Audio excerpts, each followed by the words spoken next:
ভারতের সেনাপ্রধান জেনারেল ধীরাজ শেঠকে নেপালের সেনাবাহিনীর সম্মানসূচক জেনারেল পদে ভূষিত করা হয়েছে। সোমবার কাঠমান্ডুর শীতল নিবাসে আয়োজিত এক অনুষ্ঠানে ভারতের সেনাপ্রধানকে এই সম্মাননা দেন নেপালের প্রেসিডেন্ট রামচন্দ্র পৌডেল। নেপালের সেনাপ্রধান জেনারেল অশোক রাজ সিকদেলের আমন্ত্রণে 4 দিনের সরকারি সফরে রোববার নেপালে পৌঁছান জেনারেল শেঠ।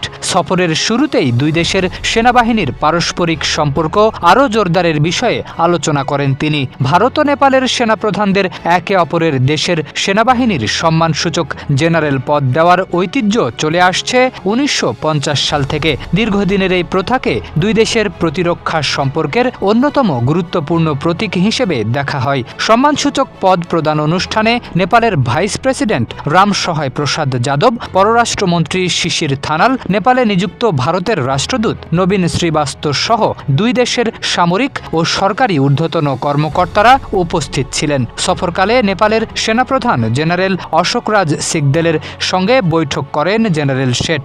ভারতীয় দূতাবাস জানিয়েছে, ভারতের সেনাপ্রধানের এই সফর দুই দেশের পারস্পরিক আস্থা, অভিন্ন মূল্যবোধ এবং দীর্ঘদিনের সেনাবাহিনী ভিত্তিক সম্পর্কের ওপর গড়ে ওঠা বিশেষ প্রতিরক্ষা বন্ধনকে আরও দৃঢ় করেছে। নেপাল সেনাবাহিনীর পক্ষ থেকে বলা হয়েছে, ভারতের সেনাপ্রধানের এই সফরের মাধ্যমে দুই দেশের সামরিক বাহিনীর মধ্যে পারস্পরিক আস্থা, সহযোগিতা ও সম্পর্ক আরও জোরদার হবে।